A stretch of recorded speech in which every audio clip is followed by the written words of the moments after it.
Coming up on today's All Things Heart, we're sharing the symptoms that led to the diagnosis of a rare disease that often goes undetected until it's too late. This, though, is a story of survival from the father who refused to give up and the doctors who teamed up to save his life.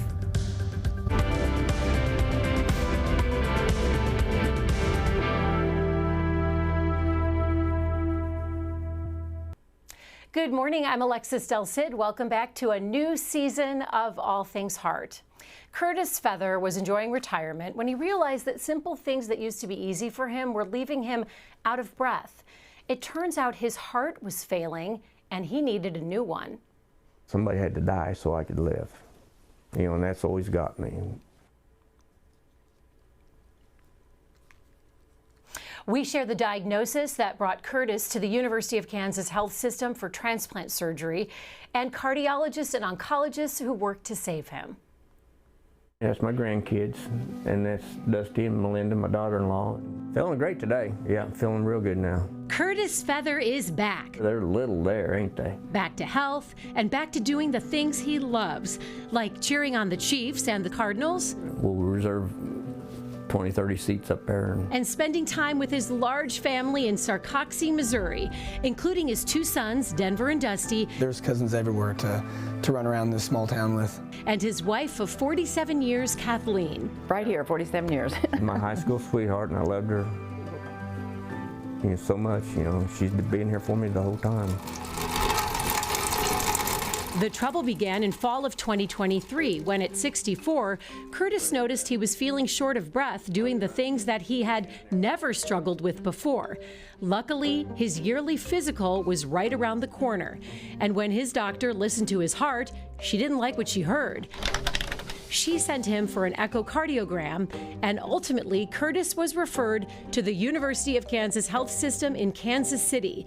This is where cardiologist Dr. Hirik Shaw diagnosed Curtis with AL amyloidosis, a rare blood cancer that can affect multiple organs in the body.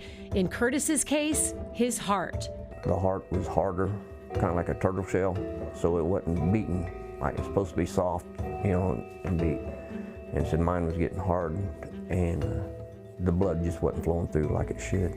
Curtis would likely need a heart transplant. You don't know what's ahead, and it's very scary. Yeah, very scary. And that's where health system heart failure and transplantation cardiologist Dr. Zubair Shah and the University of Kansas Cancer Center hematologist-oncologist Dr. Al-Ola Abdallah swooped in to collaborate. Dr. Abdallah needed to kick the cancer into remission before a heart transplant was even possible. Curtis needed chemotherapy for several weeks. Finally, by April of 2024, the good news. When Dr. Abdallah said, hey, he's in remission, it's like Dr. Shaw took the ball and ran with it. You're just like, okay, let's go next. Oh, you want to take the heart out? Okay, let's go. But they were good. Like the doctors were good. 2 weeks later, Curtis got his new heart. One of the cutouts at Busch Stadium. 8 days after that, Will Schill's autographed jersey. he was back home in Sarcoxie. And they were all amazing. They were great. They all treated me well. Yeah, they are amazing. Yeah. And he has a message for anyone who will listen. I tell everybody, I said, at least see your doctor once a year, because I wouldn't be here today if I hadn't done that. Curtis drove all the way in from Sarcoxie just to be with us this morning. Thank you for making the drive. Thanks for having me. We're so happy you're doing well. And we're also joined this morning by Curtis's hematologist-oncologist, Dr. Al-Ola Abdallah. Dr. Abdallah is also the director of the University of Kansas Cancer Center Plasma Cell Disorder Program. And joining us virtually, two of Curtis's heart doctors. We have heart failure and transplantation cardiologist, Dr. Zubair Shah. Dr. Zubair Shah is also the director of the cardiac amyloid program here at the health system.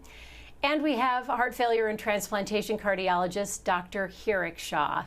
What a team. What a team caring for you. They were great. They're both great.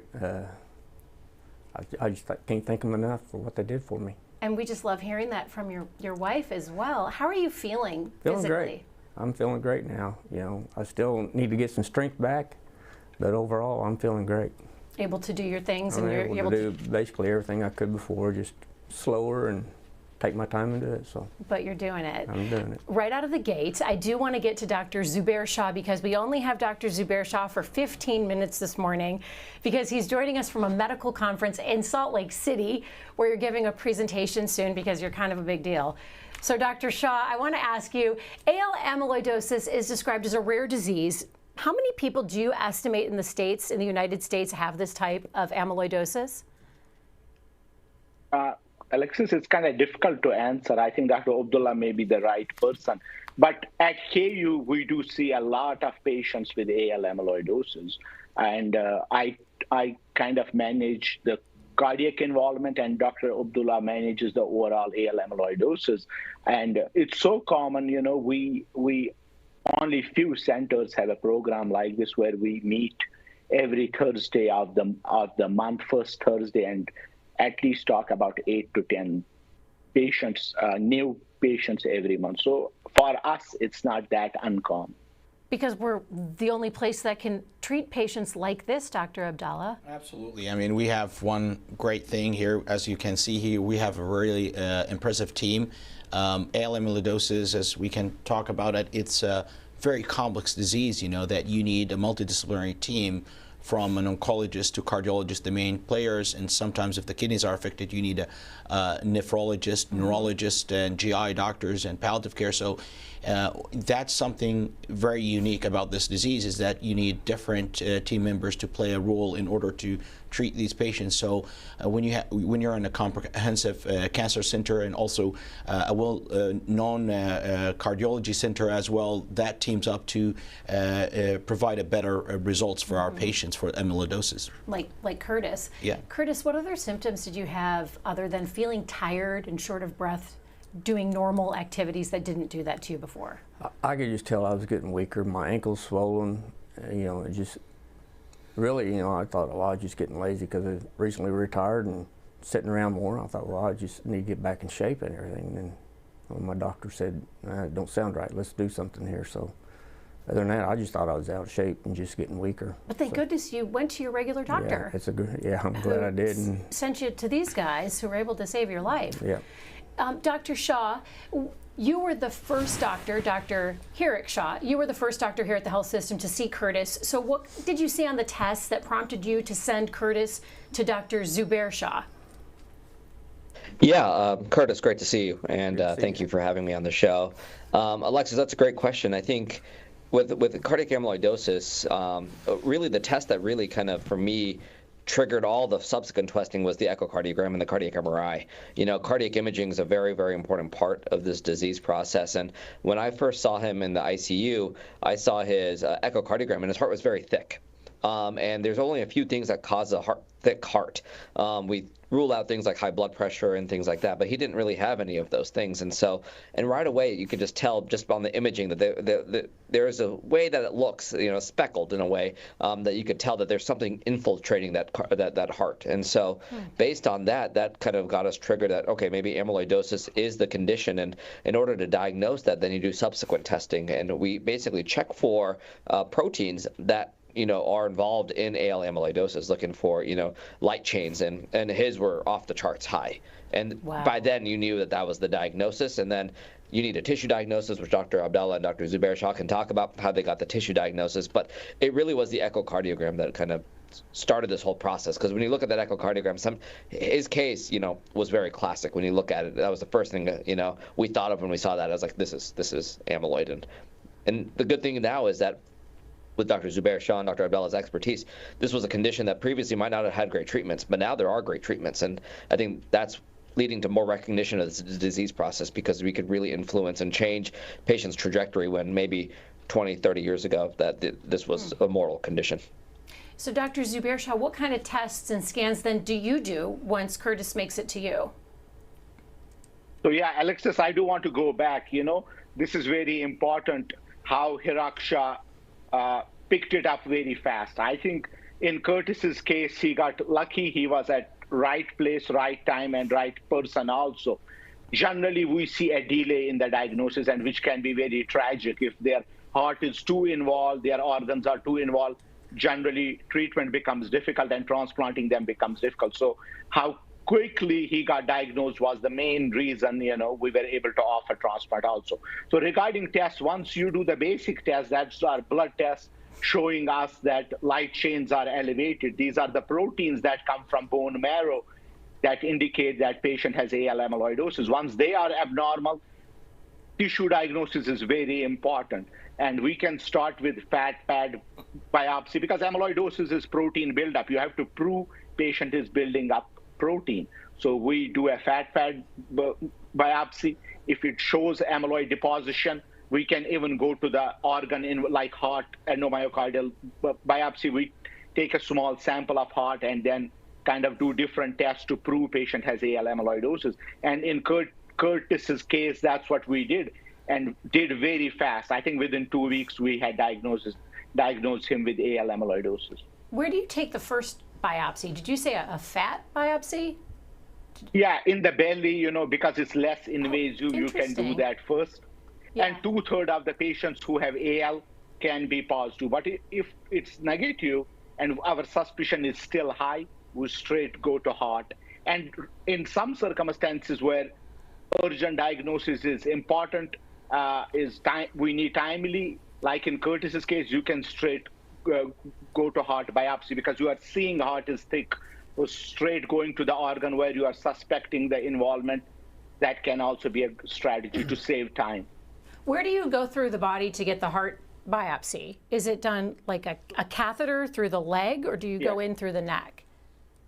So it's called a biotome. It's like a thickness of a wire, like a phone charger wire, and it has at the tip it has a mechanism where you can bite on the heart. Very small teeth, very small. We go through the neck vein. We call it IJ, and it straight dips into the right side of the heart, and you go. It takes us 15 minutes to do the 15 to 30 minutes actually to do it. It is done under fluoroscopy and echo guidance to be very safe. And I think at University of Kansas we easily do 200-300 biopsies a year because we have to do it on transplant patients also to make sure body is not rejected. So we are a very high biopsy center with very high expertise. Right. Curtis, you're nodding your head yes when we're talking about the biopsy. What was that like for you? It's kind of scary, I'm laying there awake through the whole thing, and like you said, it only takes like 15 minutes. It took them longer to get me ready to go in there than the actual procedure, but yeah, they just went down through my neck. And are you laying down, sitting laying on my side, laying on my side, and they said, don't move. And you have to be real still. Yeah. What did it feel like?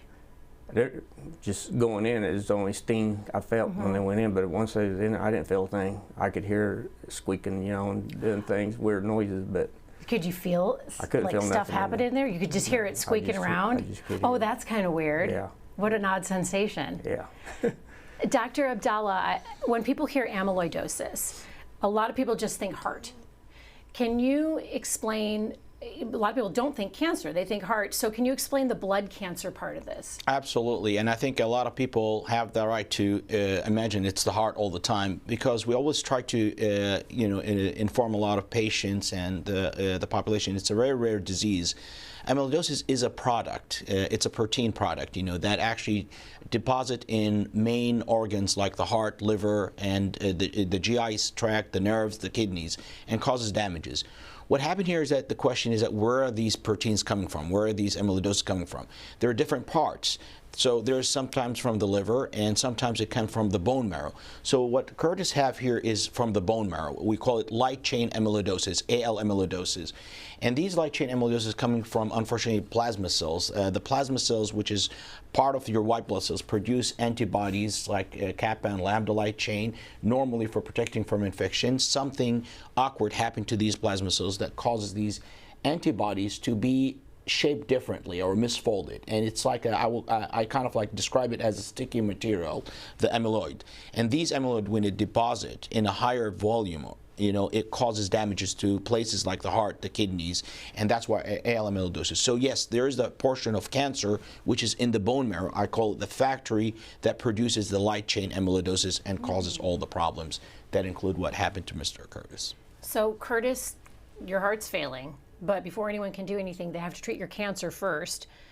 Dr. Abdallah, how do you go about treating cancer in Curtis with his heart so weak? Yeah, absolutely. I mean, this is a very important thing, and this is where the multidisciplinary team plays a big role. Like, it's not only a one-man show here. Like, okay, I can take care of the blood cancer and forget about the heart, the kidneys, and etc. You need a whole team, and that's why we have, a dedicated meeting every month, and we kind of like talk to each other, learn about things that we should not miss.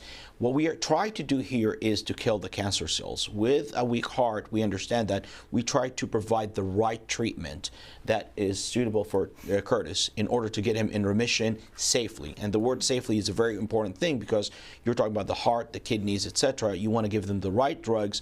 You want to kill the cancer cells. You want to try to clear everything so that our cardiologists evaluate the patients for things like heart transplant or kidney transplant in the future. Dr. Shah, Dr. Zubair Shah, you're so passionate about this team that we have here at the health system that manages AL amyloidosis. You and I have emailed about it extensively, and you really wanted to highlight this team. So on the cardiology side, how do you manage Curtis's care during his cancer treatments? Yeah, I mean, we have a very experienced team. My nurse practitioner, Dana Miller, who has been doing this with me all along for 8 years. Our nurses are very, very experienced. So management is to get them by during this treatment period. I mean, main issues we kind of encounter is they can get into heart failure easily. Their volume management is very challenging. We have to put them on diuretics so that they can pee that extra volume out. But at the same time, it's not a garden variety heart failure. You can damage their kidneys easily. Also, the margin is very narrow where you can diurese them. Then second is, if kidneys are involved, they lose a lot of protein. We call it nephrotic syndrome. We call it albuminuria. That also kind of builds up a lot of fluid. We call it NSRCA, and they can gain 40, 50 pounds easily, and that's very challenging. Sometimes we have to admit them, give them albumin, make them pee. Then third issue is they are very what we call orthostatic. When they stand up, their blood pressure drops, and that can get them lightheaded and dizzy. I think these are the main three, and there's a slew of complications and slew of baggage we have to deal, but these three are the main ones. And honestly, team has highest level of expertise to kind of get them through this period. And then also, I think I would say in US, 10 centers transplant AL amyloidosis patients. You need expertise in it, and you need to be comfortable. These are high-risk patients. Gladly, our transplant director, Dr. Hiraksha, had some experience in Duke also, where he came from. So it's comfortable convincing him to do a transplant on AL patients. Our comfort level is way, way higher than other institutes. Dr. Zubair Shah, thank you so much for joining us. We know you have to prepare for the talk you're about to give at your conference, so we're going to let you go now. But thank you very much, and we really appreciate your time. Thank you for having me. Thank you, Curtis. Have a safe journey back. Thank you very much. Thank you, Thanks. guys. Thank you. And we're going to continue the conversation with our other Dr. Shah, Dr. Hirak Shah. We have Dr. Abdallah and Curtis as well to continue this. In the meantime, we also have some viewer questions coming in. If you have a comment or a question you'd like us to read out loud during the show, or a question for one of our guests, you can send it right to us right now on YouTube, Facebook, or the All Things Heart email. You can find all the links right there on your screen. Dr. Zubair Shah is such a nice guy. I think he's giving his conference in 15 minutes. Yeah. He's giving this speech, and he's in Salt Lake City, so it's an hour earlier, and he's like, no, I want to do it. I want to see Curtis again. I want to see my buddy, Dr. Hirak Shah. I want to see Dr. Abdallah. So talk about teamwork. Yeah. These are your friends. Yeah. And coworkers. That's the best thing about this teamwork. Curtis, one of the things that you said you were not expecting is when you heard you were going to get a transplant, your doctors then made you start exercising. At that point, what did the exercise look like? You're in the hospital and they put you on an exercise program. Basically, I just started walking. There wasn't much else I could do, because, so I just started walking. And they had you walk in laps? Yes, there was laps. And when I first got there, I could walk maybe half a lap, and I had to stop and catch my breath. And it, you know, I thought, man, this is crazy. But they said, you just keep walking. And there's your son, Denver. There's Denver, and that's my granddaughter, Emery, there. And Denver was sat with me, would be in the room, especially the 2 weeks I was in the hospital before the transplant. And Denver and Kathleen was with me all the time. And Denver, he does word search. And he'd sit there a little bit and then get bored. He said, Dad, you want to walk? So Denver's sitting there with his word search, making you go exercise. Yeah, and then we'd go walk. And we'd walk however many. Start out like, you know, I could do 2 laps, 3 laps, whatever. And one of the nurses there saw us walking, and as we went by the room, she gave Denver a dry erase marker. Says, here, just mark on his window there every lap you do, so you keep track of how many laps. And we'd do 2 or 3 laps starting out, and we'd do it like 3 times a day. And eventually, the day before my surgery, 2 days before my surgery, we was doing 12 laps, which according to their little sign in the hallway there, that was a mile. That was a mile, so they So had we you did walking a mile. 3 times a day, though. Oh, so you're walking 3 miles a day? Yeah, so we walked in the morning, in the hospital, after lunch, and then of an evening, we would go out in Denver, you know, hey, let's go walk. Dr. Shah, why is that so important from a cardiology standpoint that Curtis is exercising before he goes into his heart transplant? Yeah, I mean, cardiac surgery, especially heart transplantations, you know, a big toll on the body. And we are firm believers that the stronger you go into the operating room, the faster you're going to be able to get out of the operating room and recover. And so with a failing heart, it's, you know, the heart is primarily involved, but if your blood flow is decreased, all the other organs start failing, especially your muscles. So, you know, weight loss and you know, loss of muscle mass is very common in patients with heart failure. And if you get a heart transplant, you know, you fix the heart, but the rest of the body still has to, you know, recover from the insult that was the heart disease. And so we want to keep the rest of the body as stable as possible going into it. And I think for Curtis, honestly, you know, walking those 3 miles, he left in the hospital after 8 days. That's the fastest anyone could ever leave after a heart transplant, because we keep someone at the hospital at least 1 week after for their first biopsy. So day 8 is the fastest anyone can leave. And he did it. And I think a lot of it comes down to all the work he did before the transplant to get him out that quickly. And thankfully Denver whipped you into shape too. Yeah, and they told me, Dr. Zubair says, the stronger I am going into the surgery, the stronger I'll be recovering. Right. So, I do have a question about something that Dr. Zubair Shah said, Dr. Abdallah. He said that it's so hard and often misdiagnosed, AL amyloidosis.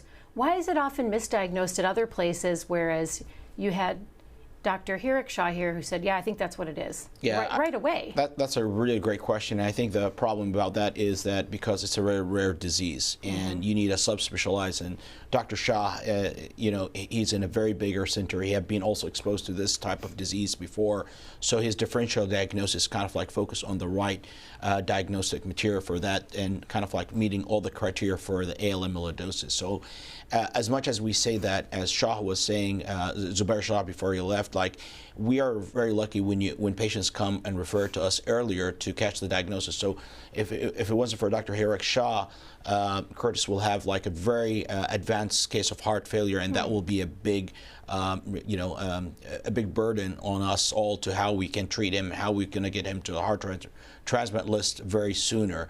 So it's really the timely diagnosis plays a big role. It helps everybody. Cardiologists, the oncologists, the nephrologists, everybody will help to treat the cancer very quickly, and get the diagnosis quickly, treat him quickly, and get him into a transplant list very quickly as well. Curtis, you also gave a lot of credit to your family physician near Sarcoxy, where you live, who looked at you and said, something isn't right. Yeah, I went for just my yearly visit, and the nurse, you know, took my vitals, says, oh, you got the blood pressure of a teenager, so that made me feel good, you know. But then when the doctor actually come in and listened to my heart, she asked me if anybody ever told me I had a heart murmur, and I said, no. And she went to listening again, and she goes, yeah, there's something there, so we need to get it checked out. So she scheduled me for an echocardiogram, like 3 or 4 days later. So it really moved fast. And once you wound up here, it was like the things started clicking. Yeah. One of the things you talked about so much during the interview was how motivating your family was. Your wife and your son, one of your sons, Denver, came with you. Yeah. I mean, that's dedication. They woke up early and drove in from Sarcoxy just to be here to support you. And there they are, sleeping in the hospital. You were surrounded. Oh, is that Denver? That's Denver. What a sweetheart. Yeah, while I was in surgery, they was all out there waiting. So. How much did that make you feel physically better? We talk about emotionally helping you physically. Yeah, it just, there's a reason I got to get better. So, you know, and that's just I need to get for my kids, for my grandkids. You know, I just wanted to, I got to get better to be there for them and to watch them grow. So. I love these pictures that we're seeing. How many grandkids do you have? I just have two. Caden and Emery. And are they going to be watching this program? I'm sure they will be. Yeah. Do they call you Grandpa, Papa? What do they call you? Grandpa. Yeah. Okay. We have some great community questions coming in as well. So I want to get to some of the questions and comments from our viewers. Sally has a really good question. She wants to know, and I'll toss this over to Dr. Hirik Shah. Dr. Shah, what is the difference between ATTR amyloidosis and AL amyloidosis? Yeah, that's a great question. First of all, great job, you know, differentiating between both Shahs. That's one of the hardest things, because we both do the same thing, and like it's so brilliant. Confusing in meetings when they're like, Dr. Shah, it's like, well, which one? So you did a very good job there. Thank you. So you know, Dr. Zubair Shah would probably be obviously the best one to ask about this question, but you know, he's taught me enough that I feel I can give this a crack. So again, I think about how Dr. Abdallah said it. You know, amyloidosis in general is a very generic term, and kind of is an umbrella term that kind of is basically misfolded proteins that are going to places that they're not supposed to be. And so with that, it comes down to what is the actual protein. And so when you look at TTR amyloid and AL amyloid, it's both abnormal proteins going into the heart, but they're very different proteins. So in TTR, that's the protein that comes from the liver, called transthyretin. That's a protein that all of us actually have that carries our thyroid hormone, carries vitamin A. But in certain cases, either with a mutation or as we age, that protein misfolds, and particularly goes into the heart and the nervous system, where people can have like carpal tunnel and back pain and things like that. AL is, like we talked about, is completely different. It doesn't come from the liver. It comes from the bone marrow, from these abnormal plasma cells that produce these immunoglobulins, light chains, that deposit into the heart. So in the end, they're both misfolded proteins, but the differentiation is what's the actual protein and where it's coming from. And the distinction is incredibly important because the treatment's completely different. TTR has a very specific treatment. AL has a specific treatment. And getting the right diagnosis is probably crucial in order to get the patient the right treatment at the right time. Dr. Abdallah, Jeremy, one of our loyal Facebook viewers, has a question. He wants to know if you can remove amyloid, or is the treatment more about just stopping your body from making more of it? That's a beautiful question, and here is what we are trying to do. We have the great treatment to stop it. We have the best treatment ever, which is great eradication, curing amyloidosis. However, the question that he's asking now, do we have the procedure or the treatment that can go to the heart or the kidneys and remove the amyloid? We have tried to develop these drugs. Unfortunately, it has failed so far. We're trying to find that type of drug which has that mechanism of taking this amyloid out from the body and clean it up. And this will be a tremendous success for the amyloidosis patients if we find this treatment. So this is still an ongoing research studies, yet we don't have it, but we do have the right treatments which we're advancing in stopping the disease from actually causing any more major harm for the patients. As we wrap up this discussion for today's takeaways, Curtis, what would you most like our viewers to know about your journey? It is a rough road. You know, it's totally, have no idea what's going on. You know, the doctors explained everything great, you know, but to think, you know, what's happening next, you know, and they guided me through everything, told me what to do, and I followed their directions the best I could. And I just can't thank them enough for everything they've done for me. So, like I say, this team here at KU is wonderful. Everybody treated us all so well, and the concern these doctors have, that is the biggest thing right there, because I could see the concern in their eyes that I need something and quick. So. Right. They have a lot of affection for you too, Curtis. Dr. Shah, that must feel good to hear Curtis say that. No, it definitely. I mean, full circle moment when I first met him to now seeing him now. I mean, it's great to see. I mean, it's why we do what we do, is to have outcomes like this. Dr. Abdallah? Yes, I mean, I think, we're lucky that we had Mr. Curtis coming to KU, get him the diagnosis. We are lucky to have a comprehensive team, Dr. Herrick Shah and Dr. Zubair as well. This is actually why we're here at KU Medical Center, where we have a great way to communicate with each other in order to benefit our patients. So this is actually a great opportunity for all our patients outside there, for a second opinion, whether it's amyloidosis or any heart diseases, to come to KU to kind of like be evaluated, and make sure that, we are, not missing anything. And we're on your side as well, for providing the best care for you. Thank you so much for taking the time to join us. And Curtis, thanks for sharing your journey. You have a lovely family. Thanks for having us. And to our viewers, thanks for watching. If you'd like to watch or share one of our previous episodes, you can go to our YouTube page, the University of Kansas Health System, for all those links. Coming up tomorrow, a high school soccer star sidelined for more than a year, the rare condition that took her out of the game, and the multidisciplinary care team that helped her fight her way back. Tomorrow at 8 a.m.